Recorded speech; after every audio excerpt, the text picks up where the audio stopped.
भारतीय reserve bank ने repo rate में 50 बेसिस पॉइंट की बढ़ोतरी कर दी। पिछले ही महीने 40 बेसिस पॉइंट की बढ़ोतरी हुई थी। अब रेपो रेट 4.9% पर है। रेपो रेट यानी वो दर जिस पर बैंक आरबीआई से कर्ज लेते हैं, यानी बैंकों के लिए मिलने वाला कर्ज करीब 1% महंगा हो गया। हम और आप बैंक से कर्ज लेते हैं तो home loan, car loan, personal loan सभी कर्ज अब महंगे हो जाएंगे। अब बड़ा सवाल ये कि कितने महंगे होंगे। अगर आप ये सोच रहे हैं कि रेपो रेट बढ़ने की रफ्तार से ही आपका कर्ज महंगा होगा तो आप गफलत में हैं, क्योंकि आपके लिए कर्ज की गिनती रेपो रेट से नहीं बल्कि बॉन्ड यील्ड से शुरू होती है।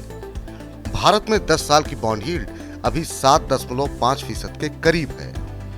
आसान भाषा में भारत सरकार को 10 साल के लिए कर्ज 7.5% पर मिल रहा है। ध्यान रहे, सरकार देश की सबसे बड़ी और भरोसेमंद ग्राहक है।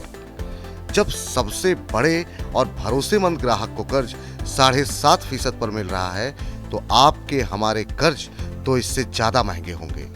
तो वो दिन दूर नहीं जब आपको मकान, दुकान और कार के लिए कर्ज दहाई की ब्याज दर के साथ मिलने लगेंगे।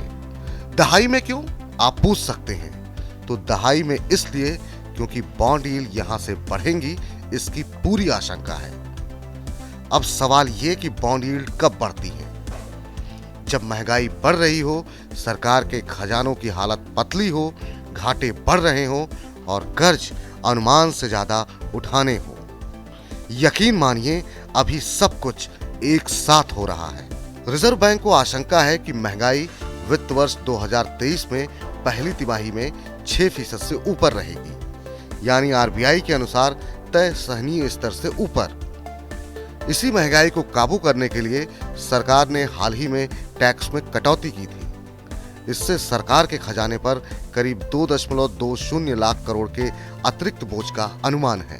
सरकार के आला अधिकारी बता रहे थे कि सरकार की टैक्स से कमाई घट सकती है। कमाई घटेगी तो घाटा बढ़ेगा और कर्ज ज्यादा लेने होंगे। वित्त वर्ष 2023 में केंद्र सरकार की ओर से कुल 14.95 लाख करोड़ के कर्ज लिए जाने का अनुमान है, लेकिन ये स्थिति कच्चे तेल के $100 से ऊपर पहुंचने से पहले की है।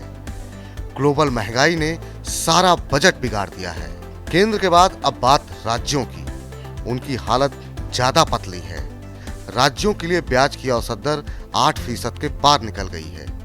ये 2 साल में सबसे ज्यादा है। जीएसटी कंपनसेशन खत्म होने के बाद तो कर्ज की ज्यादा जरूरत पड़ सकती है। देश की जीडीपी में 80% हिस्सेदारी रखने वाले कुल 20 राज्यों की ओर से कुल 5.73 लाख करोड़ के कर्ज लेने का अनुमान है।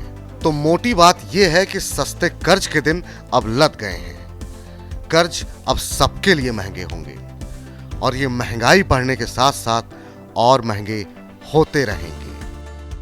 मनी 9 के लिए शुभम शंखधर।